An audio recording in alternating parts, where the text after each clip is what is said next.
thanks for all coming back for part two. That was an excellent and inspirational talk for the first one.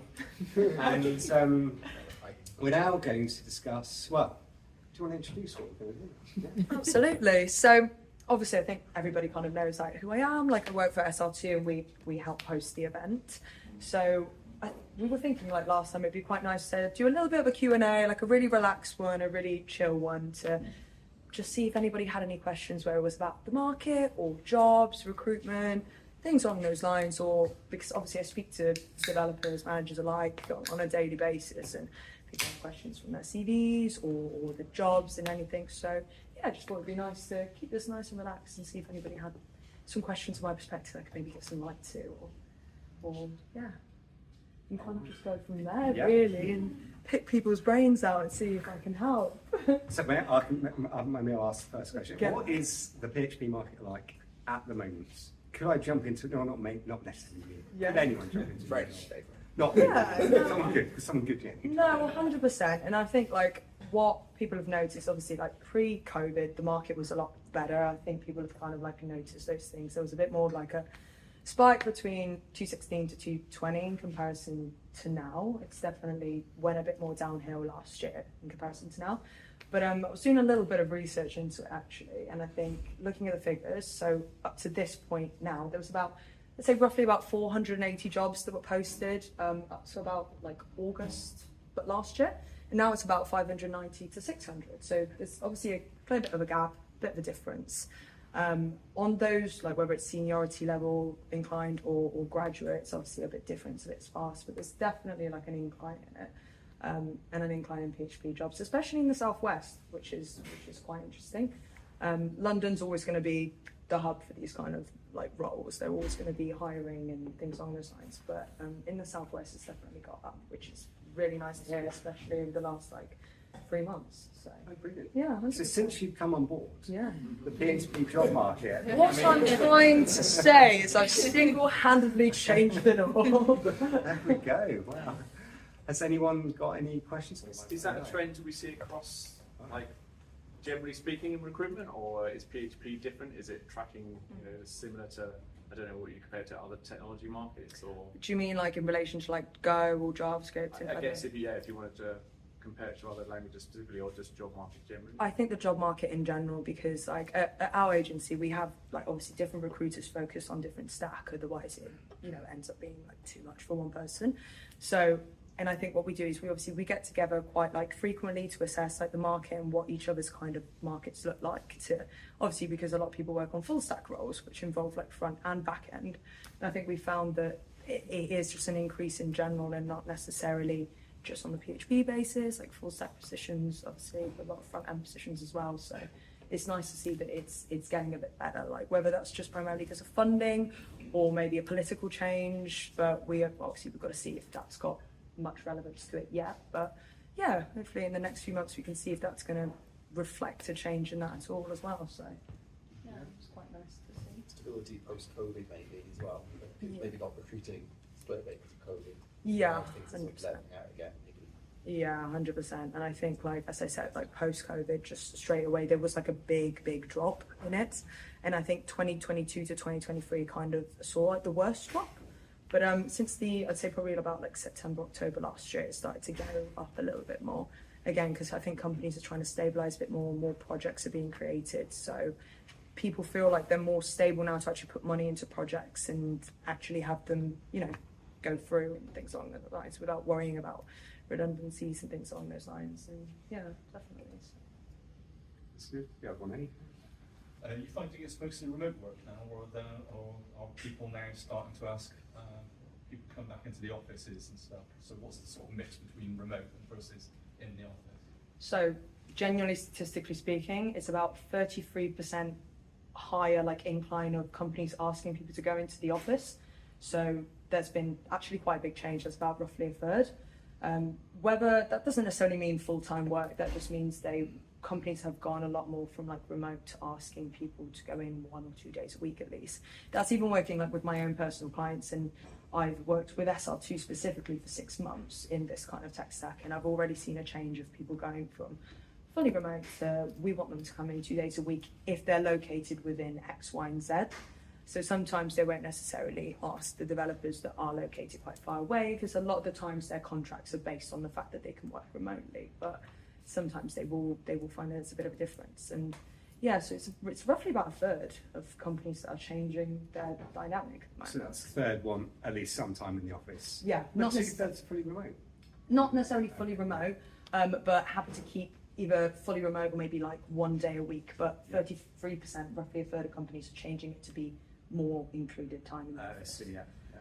But yeah, like there are still obviously a fair few companies, as we mentioned, like COVID in the grand scheme of things wasn't a very long time ago, so a lot of companies have maintained that or have focused on the fact that they're happy to keep things going because it's working, but also because so many companies lost that kind of culture that they had before COVID. They're trying to implement a way to increase their company culture. I think in our modern day and age as well, like, people want to have a bit more culture in their companies. So yeah, I think it is definitely going more in that direction, but not necessarily with the full market really. And if you were just starting out, if you kind of just finished at boot camp or graduate, do you think it'd be beneficial to be in the office where there are other people? If you're fully remote, especially at that stage in life, maybe like showing up, flat with people and stuff like that. I don't know, like often people see remote as a good thing, but there must be some benefits of being in the office. I 100% think that there is. Maybe because I'm personally like a footbird, but in general, like on a graduate kind of level, I do genuinely think that as a developer, as long as obviously you've got your computer and you've got your brain, that you can do your work where you take it. But I think from a graduate's point of view as well, learning from individuals that could potentially be more like mid-level or senior in the office just allows you to ask more questions, and sometimes it is a bit different in person. You can just learn a little bit easier by being with people in the office. And I don't necessarily think, like obviously on a senior level, like you know your career progression, you know where you're at, but from a graduate's point of view, then yeah, being in the office, I would recommend 100%, because it just allows you to either keep up to pace with your colleagues or like just learn new stuff, because a boot camp will give you basics and what you need, but you probably learn a lot more from the people that you work with. Yeah, because they've probably been in the industry for longer than yourself as well. Yeah, 100%. So alluding to osmosis almost, like you hear things around the office and pick things up with people. And yeah, 100%. You might not get that with people. No, 100%. And I think like you've got Teams and stuff on your computer and whatnot, but that always creates like, oh, I've got to like team someone for this query and stuff like that. And sometimes you can just, like when you're surrounded by people, like literally what we're doing now is just quicker, it's easier, it's more accessible. So I definitely think from a graduate's point of view. And it also, like from a graduate's point of view, does I think make you more employable as well, because it shows that you're wanting that eagerness to go into the office and try and pick things up a little bit quicker. Again, not necessarily on a more senior level, but more on a more graduate to mid, I'd say that, yeah. And I suppose if you were, whatever level, if you were applying for a job that's fully remote and they have no restrictions at all, it can be anywhere in the world, you're in a global market, we live in quite a rich country. I mean, presumably that might work against us if they're going to go the whole world, they can find people. Yeah, 100%. I don't know if you see that or not really. I suppose maybe not a job for you. I think no. Like a lot of the companies that we tend to work with, ironically, aren't like fully remote. But I still find that companies, even if they offer like remote work, there's a bit of a correlation to the fact that they still prefer developers that are quite close by should they need to change the dynamic. Right. Because obviously, like we mentioned before, if a company does change its structure and then a developer isn't nearby or accessible, whether that be 1 day a week, like obviously primarily for myself, I work mainly in the Southwest, but I've hired people into companies that work in, for example, Manchester, and they're happy to come down once every 2 weeks or 3 weeks, which is fine. But yeah, I still think that there's a bit of a correlation that they still like individuals that are close to home should anything change really. So yeah, but no, I definitely still think that makes people like employable and accessible, and I think a lot of people tend to want to stick to people in the UK coming down anyways. So. Okay. Yeah, legally as well, just makes things easier. Yeah, doesn't that's it? good. Yeah, 100%. Been able to pick out any trends with whether the hires are more senior or more junior than maybe they were a couple of years ago in terms of that split?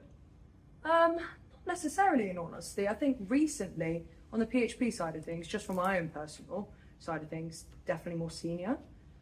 I've seen far more senior roles come up than necessarily graduate or mid-levels, primarily just on what I've been working on, really. But as a split, yeah, I think I would say that there are more senior positions going on at the moment on the market, and whether that be, well, on the market mainly Southwest, as a sector focus on that. But yeah, I wouldn't say there's too much of a split, but yeah, I have noticed far more senior positions than the latter. Yeah. Cool.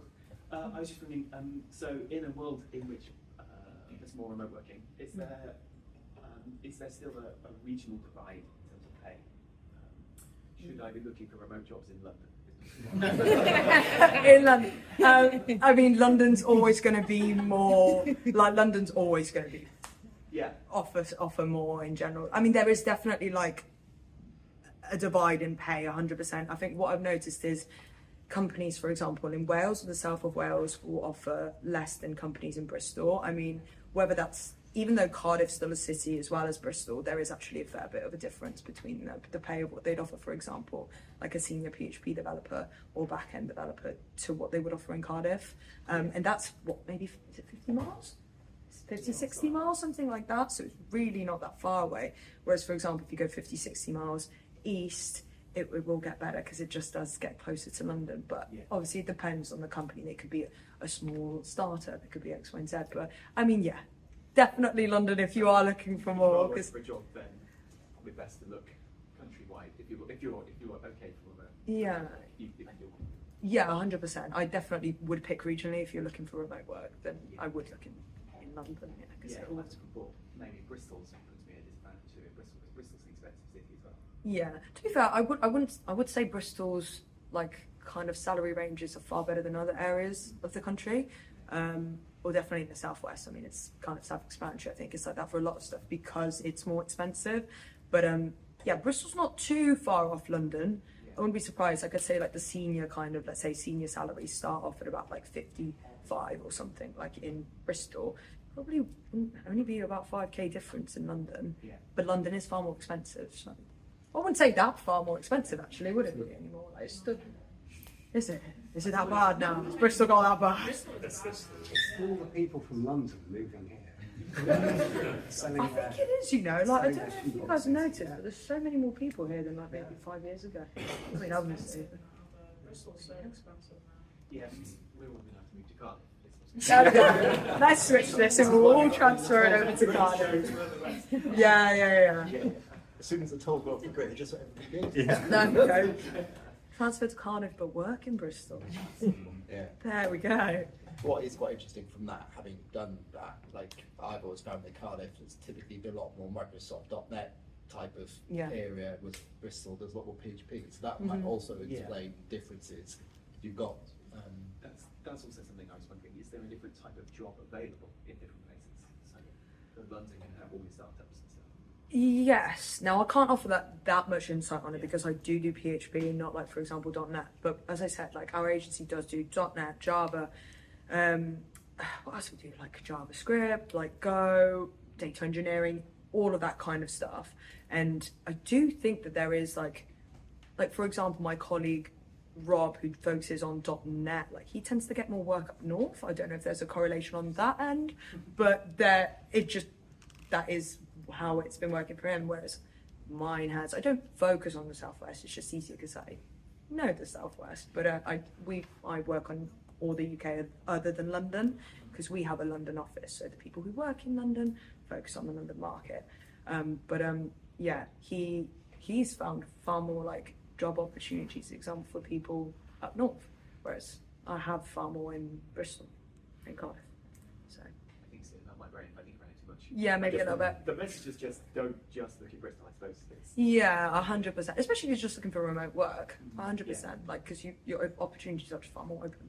But I would look at London definitely. But then don't forget, in London there is probably far bigger pool of candidates because people in London are going to be looking for those jobs as well. Yeah, you're more competitive for a regional job if you're prepared to actually go into the office. Yeah, because a lot of people outside of London sometimes don't want to look for jobs in London because they don't want to like travel in. I know it's remote, but they, you know, that sometimes involves people that enjoy working in London just because it's London and aren't from London, as well as people that are in London. So it is like a far bigger pool of candidates. Yeah. And maybe even recommend changing jobs right now, because I know the usual habit before COVID was to dot around quite a lot, even changing jobs yearly, but would you even recommend now's a good time of staying in a certain role or actually look for a better role? I would never say if you're looking for a permanent job to change yearly anyways, because I think if you're looking for perm jobs, if you change yearly, sometimes that can look quite bad on your CV anyways. Contract perspective, completely different, because contract perspective is completely different. Obviously you work on a project and then move on, but yeah, on a perm perspective, I'd say like a good stint. When I look at a CV, if someone's got a stint for less than 2 years, I want to know why. Just because obviously completely fine, sometimes the company has promised something that wasn't able to deliver. Does never mean it's on the candidate's point of view, but on moving jobs, like I think at the moment, definitely you need to know why you're doing it. If you're stuck in a company that doesn't offer you career progression and that's what you're looking for, then it's never going to be worth staying in that company because you're wasting your time. But I would always, like, you'd be surprised how many people I speak to that are like, oh, I've handed in my notice, can you help me find something? On there, like, don't hand in your notice. Like, you've got a solid job at the moment, like obviously you want to go through something and then see how that goes prior to handing in your notice. That you always want to be careful, but I'd never say like don't look for something else and change your jobs, because the market's definitely getting better enough for you to do that. 100%, yeah. You talked a lot about office skills. What other skills? Ask for a friend. Really helpful in this current market. What, just like outside just coding? I like soft skills in general. Yeah. I would say going into the office part one is one skill. 100%. It just makes you not far more employable, just open to more opportunities. Because it gives you a range. And then I think obviously communication is quite straightforward, like soft skill in general. But yeah, I think you'd be surprised how many people, for example, don't do research on the company when they want to apply for a company or things along those lines. I think one thing that makes you very employable is if you're going to apply directly for something that isn't like via recruiters, do your research, have a cover letter, things along those lines, because people don't want to see you applying for a company just because it's a company. They want to see you applying to the company because you want to work for that place. So you need good communication skills, personable skills, and an attraction for like either, you know, a good solid answer for why you want to be there instead of just why you want a job. And I think that's a big difference for people. On the communication skills, would giving a talk at PHP Southwest, for which we have a video, would that go well on their CV? Giving a talk? Yeah. Oh, it'd be brilliant. There you go, right, well. Oh, it'd be brilliant. No, 100%, especially when you start looking at the more like senior kind of levels, like that's a great communication skill, because it also like shows that you're, it's a great communication skill, guys. Like, it shows personable nature. There you go. Like, get a piece of paper, write everyone's names down. We'll get it. Yeah. Giving talks in general, really. Yeah, kind of ties into what you said. What are things we say is particularly attractive for like a PHP developer CV? Because we don't really have like PHP certifications. We do like AWS certifications. That sort of thing. Is there anything particularly desirable? What, like anything like those kind of certifications and stuff? Yeah, certifications or other sort of skills. Yeah. I think cloud stuff at the moment is really important. Like I've noticed a big. I mean, obviously, it's such a range of like. Let's say if you're using AWS, it's such a range of functionalities in general. I think if someone's like, "Oh, I'm an AWS like wizard," I mean, you can't know everything to the best of your ability and every functionality, but I definitely say having some cloud-based stuff, whether it's even like trying to work on it on personal projects, things along those lines, because people always think, oh, you need to have commercial experience with it for it to matter, and it really isn't that. If you can show like some kind of project that has seen you maybe dabble in either other languages or, you know, other things, it just shows that you're not just, you know, this. You're not just a PHP developer that's worked on Laravel. You understand about cloud stuff, you know a bit of front end, stuff like that. But I definitely think, yeah, AWS and things along those lines are really important. Yeah. And what else, if I was looking for a job, what else could I do to really stand out then in terms of my LinkedIn and my CVs. I've done talks, yeah, stuff like that. LinkedIn, CV. Does any of that matter? And what should I do to make it good? LinkedIn really matters, and I don't think people understand how much it matters. So like whether hiring managers are using recruiters or whether they're going through like LinkedIn itself, it's actually about 80. So from a recruiter's perspective, 80% of our like candidates that we place in positions or candidates that come to us directly are found through LinkedIn. So when people are like, oh, I don't actively use my LinkedIn, or I don't have a LinkedIn, things along those lines. Unless you're happy in your position and you really aren't looking to move and you're just solid where you are, fine. But it's really, really important in software development, I'd say, to have an up-to-date LinkedIn. And do you know how many people I've spoken to and they're like, oh, so obviously I'm awaiting a CV or something like that. I'm looking at your LinkedIn. They're like, oh no, I left that place like 3 years ago. I was like, well, what are you doing now?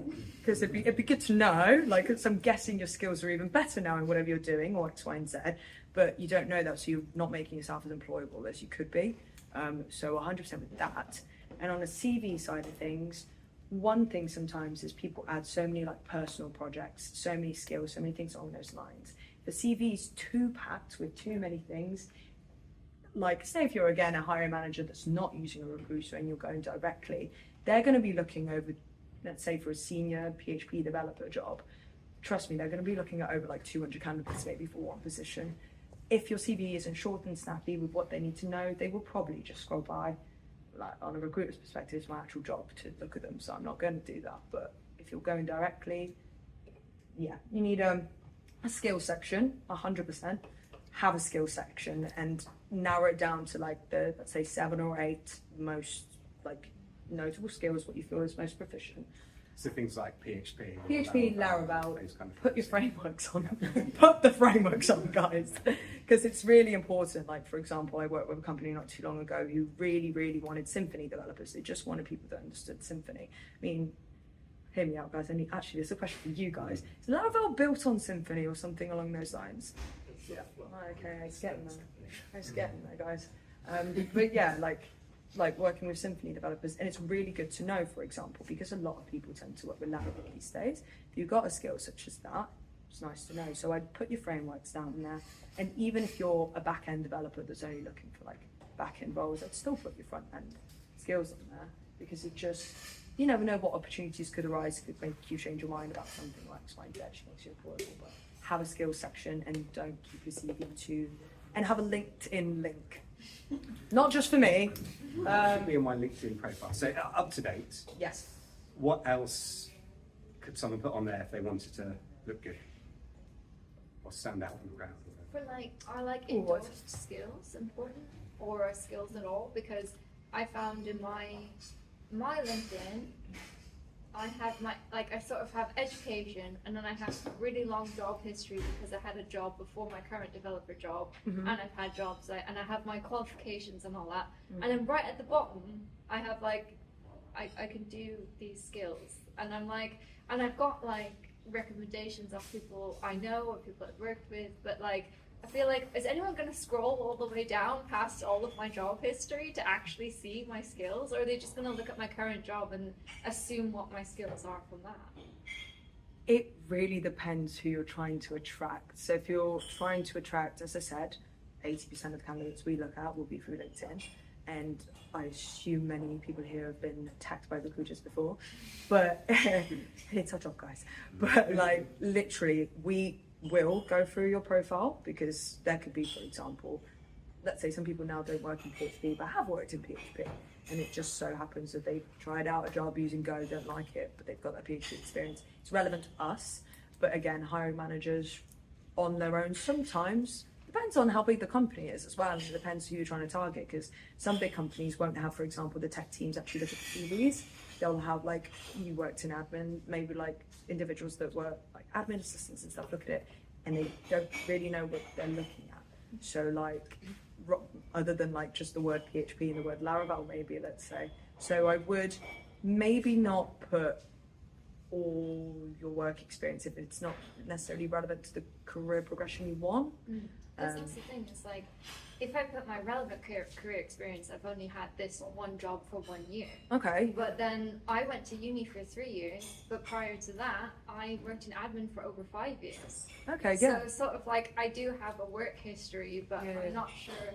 I wanted to show that work history just for the transferable skills. Yeah, yeah. The fact that I know how an office works meant that I felt like I could focus on learning the development job on the job, because that was the development skills is where I felt like I could need improvement, but I don't necessarily need to go to the office every day because I've done that in the 9 to 5 pre-COVID era, you know, classic office job. So, but I was never sure, like I was always told like, put everything on your CV, put everything, all your work history, any kind of skill is useful kind of attitude. So obviously I didn't really apply for this job. I got fortunate enough to find a graduate position after university. So I have updated my LinkedIn, it'd be pleased to know. Woo!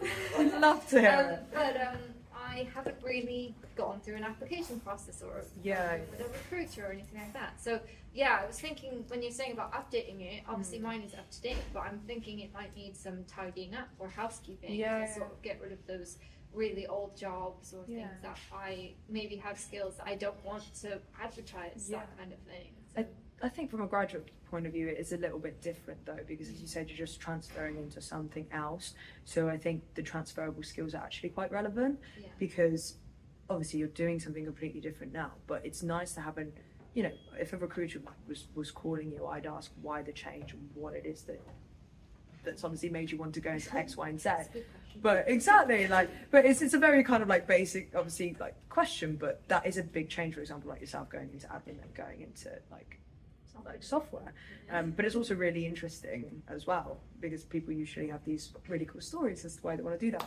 But on your kind of element as well, because you've not had that many years of it, it's good to understand your employability skills in general, because it's not actually different to, for example, if I ask someone before, I'm going to be like, what were the most like proficient skills that you had in this kind of job and what you think you could offer from X, Y, and Z to this position. And it's the same on your kind of end. So I think for yourself right now, it's fine. But then maybe obviously when you move up in your career, then obviously take away the least like kind of like noticeable elements of it. But for now, it's fine. Okay, just thought I'd ask. No, definitely. Point of view. Yeah, that's okay. Probably where having personal projects helped. You've not got that much work Fully. experience. If you do, maybe not do 100 of them. But if you've got Maybe not. Don't have. Someone actually did send me a PDF with like an entire list, and I was like, damn, it was him. I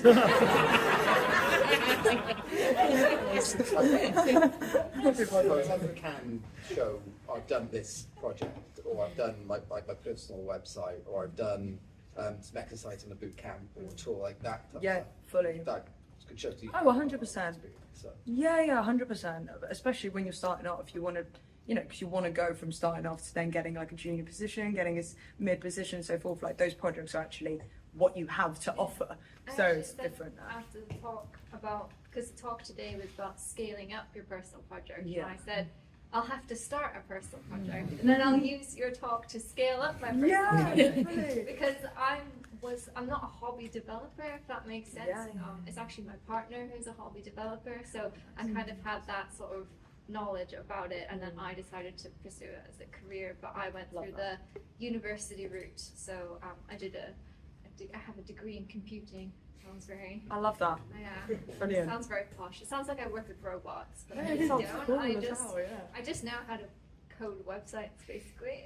That's really cool. But yeah, so I don't have personal projects, and I've not really been in the mindset to do a personal project because, you know, I've been in, you know, a working adult. Most of my working adult life was in offices, and then I was like, in order to prove I can change career, I need this piece of paper that says I can do it, which is the degree. And then now I was fortunate enough to get a graduate job off the back of that. But yeah, I was saying about, I come to a talk about scaling up your personal project, and then I realized I don't have a personal project at all. Well, you know what to do now when you have one. There we go. I think the other thing I obviously thought about talks, and like people said that people who don't do cover letters need to do them, but like just having some sort of online presence, obviously LinkedIn, your own site with your own sort of blog, and I've learned this or whatever, Or appearing in your podcast. or podcast. Yeah. I was actually just about to say that, like, it's that personal brand piece. that you can Yeah. get.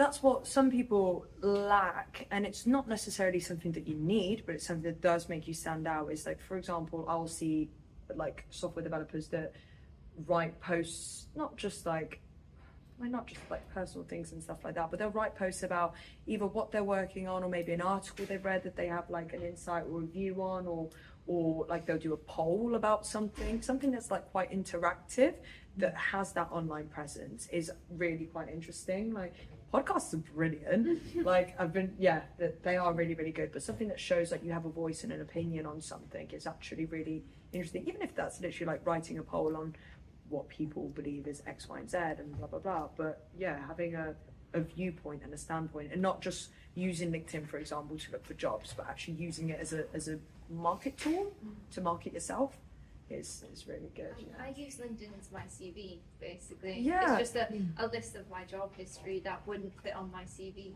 Fair enough.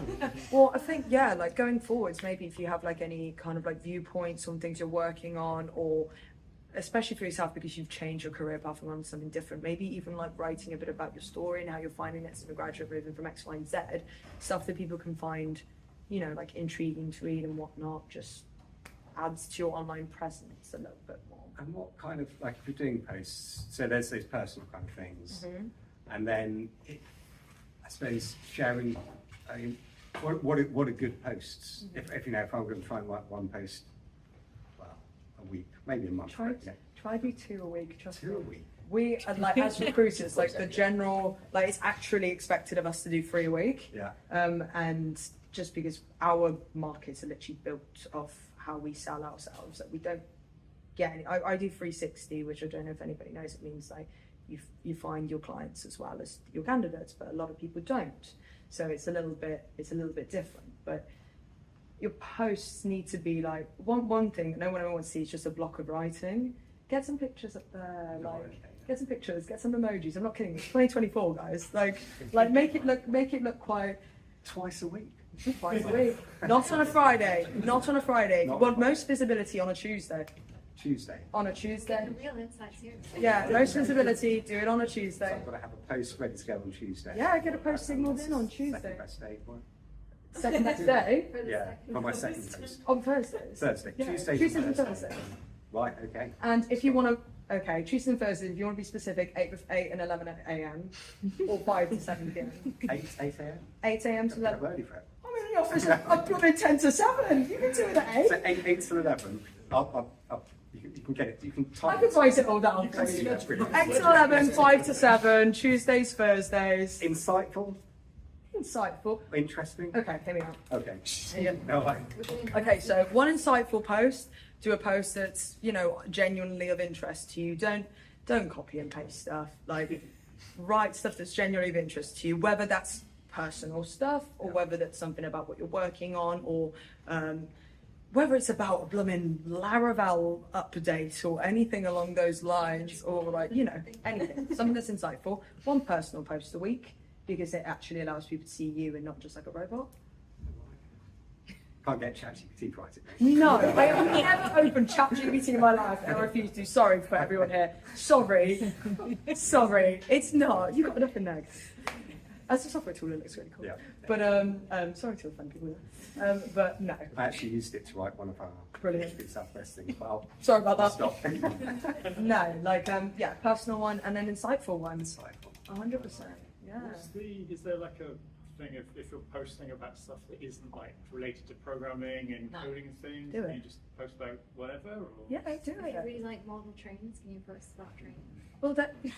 Yeah. 100%. We never know. You can find like a developer who's interested in the same things, and next thing you know, you're talking about queries and SQL. Picture of your dog. Sorry. Picture of your dog.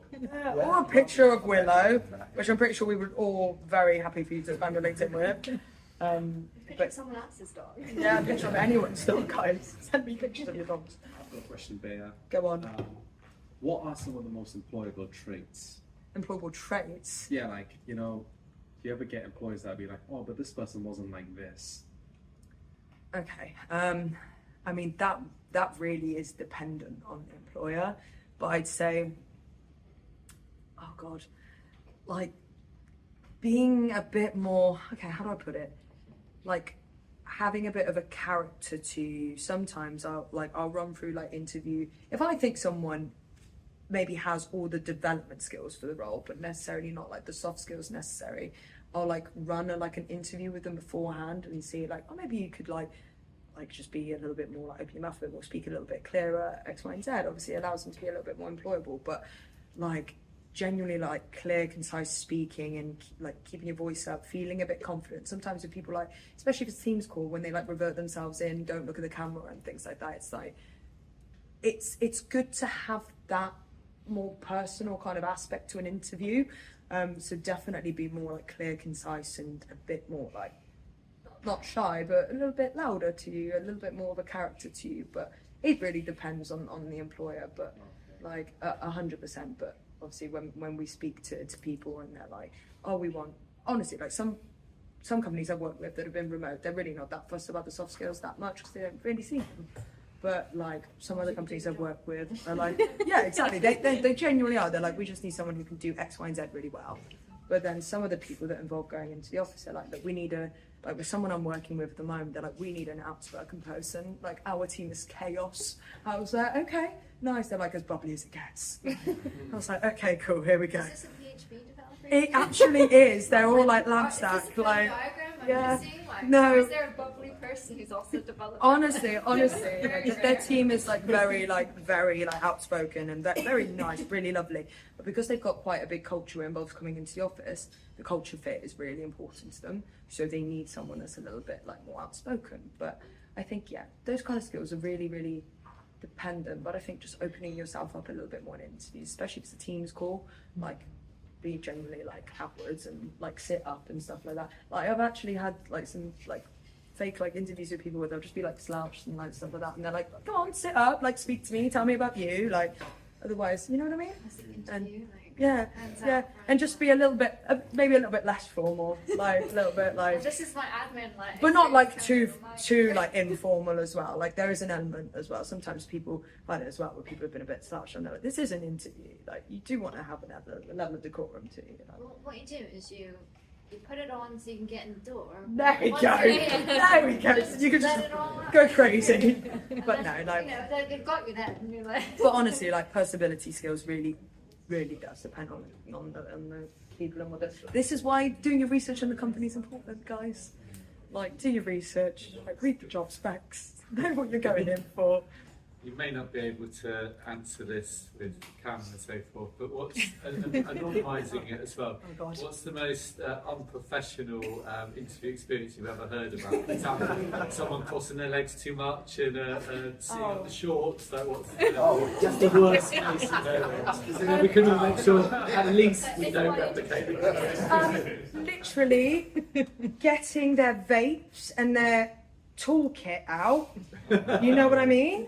Their toolkit out during an interview and racking up a spliff. I am not kidding you. During an interview. Did they get a job? No. Did they get a call back? No. I went off the face of the earth, surprisingly enough. But I was like, are you dumb? I'm sorry to be that person, but I was like, right, okay, so I'm not expecting like any callback. To be fair, they weren't actually my candidate, it was my colleague, but it wasn't too long ago, and she was telling me about it, and she was like, I'm not kidding, babe, like they racked up a spliff in the middle of the interview, and I was like, yeah, it was a Teams call. It was like a proper Teams video call, and it wasn't just with like the hiring managers, with the whole team. It was the final stage. I was like, what do you think of that far? I was like, what? Exactly. I was like, you did so well. What have you done? Wanted to let it go. I was like, did you have like, did they have a mental breakdown between 2 and 3? Early celebration. Yeah. Or you were a bit too cocky and thought you were getting it a little bit too much, but yeah, no. And he didn't get the job. I know, such a reliable quality right there. I'm shocked. Honestly, yeah. We've got time for one more question.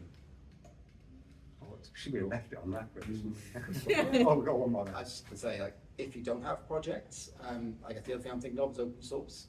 So if you, especially if you've got your own project, you can show and talk about as well. Yeah. Let's say if you're going for a Laravel job or a Symfony job, if you've got like commits back to that framework, like that would look really good on the CV as well. Like, you know, so if you're short of your own project ideas, you use things in your job, that you can like go on to that as well. And like that gives you some experience as well, but you get like really on the CV to like commit. Even if it's just like a README change or something, like Symfony contributor or Laravel at the top. I think Gary's talked about that before, the Zen framework. But again, like just those sorts of things you can use to separate and promote yourself, like that's a really good one as well. There's plenty of open source frameworks that have terrible documentation. So but there's documentation would help loads of people. There's documentation, there's translations, there's like all this stuff. It doesn't need to be like a big change, but I'm going to see. I'm gonna go change someone's README now. Dave said, like, I'm changing my LinkedIn, I'm getting everything sorted, I'm updating everyone. 50 insightful personal things a year. Wow, right. You've got to. Got to. Okay, we are out of time, but thank you very much for all of that. Thank you.